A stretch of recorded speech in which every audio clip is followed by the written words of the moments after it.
आम कपाल जहाँ लेखा ही थाए ताकू आमको भोग करने को पड़े। तेणु कपाल लिखन के कर आन कपालर लेखा को कहीं भी आन करें। जदि मोर तुम मानक सहित एतिकी दिन पाई 8 वर्ष पाई तुम मानक सहित मोर संपर्क जोड़बार थिला तेणु ताकू कहीं भी अटकई पारिबेनी।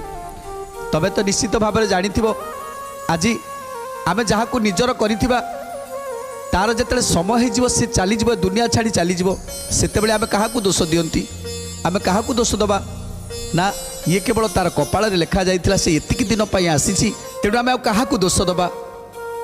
कपाल लिखन जी जेतिकी दिन पाई आसे ताकू कर्म सरिबा परे ताकू विदाय होबाकू पड़े। तेणु तापाई कौन आमे रागुछंती ना जम उपरे रागुछंती ना जम उपरे क्रोध करुछंती नाई ना। ताहले अक्रूर उपरे क्रोध करिवार माने कौन ता छड़ा